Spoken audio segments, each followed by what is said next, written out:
자, 그러면은 통합당에 반성이 없다는 거 여러분들께서 많이 말씀을 해주시고 계신데, 제가 이렇게 통합당을 보니까 이 초선들이 이 얘기하는 이거를 좀 봤어요. 그래서 왜 그러냐면 초선들이 당에 어떤 새로운 바람을 일으킬 수도 있고, 이런데 초선들의 이렇게 발언을 보니까 와, 이 늘 나들이 온 사람들, 소풍 온 사람들, 이게요, 제가 이 한나라당이었을 때 들어갔을 때도 이런 그 느낌을 받았습니다. 근데 왜 이런 분위기라든가 이 느낌, 어떻게 보면 초상집에 왔는데 장례식장에 온 거나 마찬가지인데 결혼식장에 온 듯한 그런 분위기.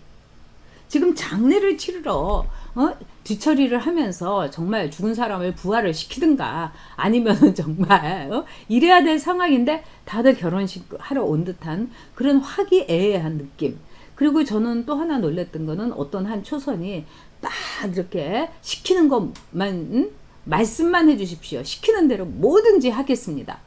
와, 이 발언을 듣고 제가 진짜 정이 더 떨어졌어요. 그리고 또 저런 사람이 어떻게 또 들어왔나. 이거는 누구하고 딱 도플갱어가 되면은 김재원하고, 지금 정책의장인 김재원하고 딱 겹칩니다. 이 김재원이란 사람, 김무성한테 굉장히 결례를 했죠.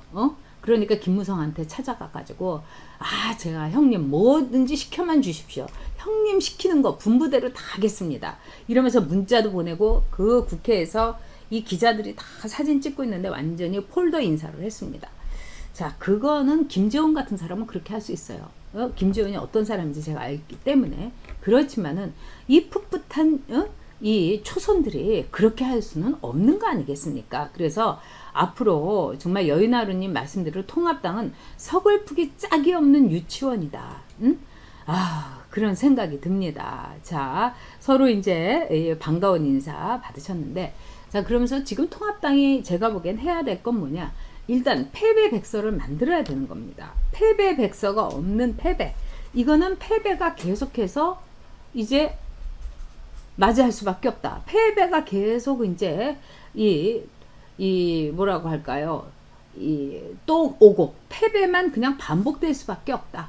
이 패배가 계속 돌고 돌아서 패배밖에 할 수 없는 패배 정당이 미통당이 된다는 걸 뜻하는 거죠. 지금 미통당은 왜 패배했는가에 대해서 지금 이제 물러나는 의원부터 또는 새로 들어온 의원이 이 선거를 치르면서 느꼈던 거를 절실하게 얘기해야 됩니다. 자, 그러면 여러분, 미통당은 왜 패배했는가? 제가 볼 때는 미통당의 경우 이 패배라는 거는 자신들이 지금 어떤 상황에 있는지를 모르고, 즉 제가 볼 때는 과거하고의 청산을 제대로 못했던 너무나 구태의 낡은 모습만 보여줘서 그렇습니다. 이번에 미통당에서 패배한 데는, 제가 볼 때는 패배의 가장 큰 원인은 미통당 이번에 황교안 체제, 이 황교안 체제에서 벌어졌던 이 말하자면은 공천의 불협화음, 이 공천의 추잡함, 공천의 조잡함, 공천의 조악함이었습니다. 공천만 잘했더라면은 저는 미통당이 이렇게 패배하지 않았을 거라고 생각합니다. 그리고 그 공천 속에서 이 억지로 찍었기 때문에, 왜 누군가를 이렇게 찍으러 갈 때는 참 가슴이 설레야 되는데, 내가 쟤를 안 찍으면은 저 더불어민주당 그 후보가 돼가지고 희희낙낙하는 꼴, 나 그거 못 본다, 이런 심정으로 이제 다 간 거 아니겠습니까? 그런 점에서 정말로 이 유권자들에게는 가슴 아프고 뼈 아픈 선거였던 겁니다. 자, 이 통합당에서 공천을 잘못한 거, 가장 중요한 거는 황교안이라는 사람이 너무 미숙했습니다. 그리고 이분이 1년 동안 통합당의 대표로 있었는데, 제가 볼 때는 정치라는 게 이것도 탤런트가 있어야 돼요. 마치 기획사의 아이돌처럼요. 뭐 김연아가 그런 말 했지 않습니까? 자기는 이렇게 연습을 해갖고 뭐 3회전 점프를 하고 그러는데 뭐 그렇게 어렵지 않았는데 사람들이 막 잘한다고 해갖고 처음에 놀랐다. 바로 그런 겁니다. 이 정치도요, 기질이 있어야 하는 거고, 정치도 궁합이 맞아야 되고, 정치도 재능이 있어야 하는 거예요. 근데 이 황교안이라는 사람은 정치적인 재능이 없는 사람이었어요.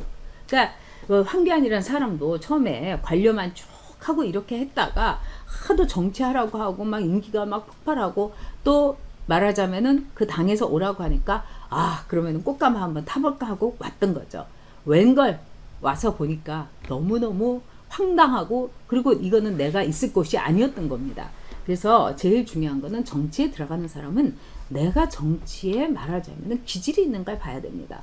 그리고 황교안이 김용호라는, 저도 김용호가 이 정도로 노역과 또 이 정도로 치사하게 공천을 할 줄 몰랐습니다. 그리고 황교안이 굉장히 이뻐했던 이 박형준이란 사람, 이 박형준이란 사람은 말을 막 상상은 하고 이래가지고, 예를 들자면 남자 중에 이런 남자가 있어요. 여자들이 매우 좋아하고 노인들이 좋아하고 어린애들이 좋아하는 남자, 바람둥이죠. 이런 남자들의 기질이 있는데 이 기질을 다 갖고 있는 사람이 박형준입니다. 그러니까 노인네들한테도 사바사바 잘하고 이러니까 굉장히 황교안이라는 사람은 제가 보기에는 이 늙은 사람이에요. 이 마인드도 늙고 의전 좋아하고 이렇게 하고, 이런 점에서 굉장히 황교안의 마음을 사로잡아서 이 박형준이 공천에 있어서 상당히 많은 장난을 친 거죠. 그리고 그 장난 속에서 박형준은 자기가 하고 싶고 자기가 꽂고 싶은 사람 다 꽂은 겁니다. 그래서 박형준이 싫어하는 사람은 다 들어갈 수가 없었던 거예요. 그래서 이번에 공천의 경우는 문턱을 굉장히 높였던 박형준과 또는 황교안에 문제가 있었다. 이 문제를 지적을 해야 됩니다. 그 다음에 이제 두 번째는 역시 서로에 대해서 친박과 이 친이라든가 이런 편가르기를 했던 사람들의 그 흔적이 그대로 남아있던 거예요. 그리고 특히 박근혜 그 대통령이 옥중에서 정말 큰 통합당으로 뭉쳐라. 저는 이거는 매우 훌륭한 메시지였다고 생각합니다. 근데 모든 메시지는 잘 꽂혀야 되는 거예요. 그리고 그 꽂힘과 동시에 그 메시지에 대해서 이 리액션 같은 게 제대로 나와야 되는 거예요. 리액션이요. 근데 그 리액션이 너무나 황공무지로 소이다로 나온 거죠. 뭐 훌륭하신 뭐 박근혜 대통령께서 뭐 다시 한번 감사를 드리고 뭐 은혜가 하해야 갖고 너무 이렇게 탁 나오니까, 특히 박근혜 전 대통령에 대해서 이 그렇게 좋은 감정을 갖고 있지 않은 젊은 층이라든가 중도층이라든가 무당파가 전학은 아직도 박근혜 모시고 박근혜의 모든 영향력이 장악되는 당이야, 이렇게 생각을 한 거예요. 그리고 세 번째는 그 동시에 리액션의 두 번째 리액션에 가장 나빴던 거는 유영아라는 별책 부록이었습니다. 유영아를 말하자면은 미래 한국당의 비례대표를 달라. 이거를 이제 박근혜 대통령이 말하자면은 확실하게 언지를 준 거죠. 그렇기 때문에 유영아가 유일한 면접인으로서 내가 이 리에종 역할을 하는 거에 대해서 나는 수당을 챙겨야 되겠다, 이렇게 한 거예요. 그래서 그 와중 속에서 즉 미래 한국당, 미래 통합당 너무나 낡고 또 여전히 박근혜 당이고, 그 다음에 탄핵이라든가 또는 이런 거에 대해서 반성하지 않는 사람들도 주르르 공천을 받고 새로운 인물들에게 딱 문턱을 높임과 동시에 문을 닫아버린 당, 매우 폐쇄적인 당, 정말 닫힌 당, 미래도 없고 통합도 없던 당, 이런 게 말하자면 통합당의 전체적인 반성이 없었던 거, 이게 저는 문제라고 생각을 합니다. 그래서 제일 중요한 거는 이제 지금이라도 늦지 않았습니다.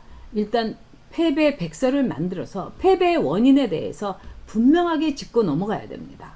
자, 이 패배의 원인은 뭐 여러 가지가 있겠지만은 크게 세 가지로 정리할 수가 있겠습니다.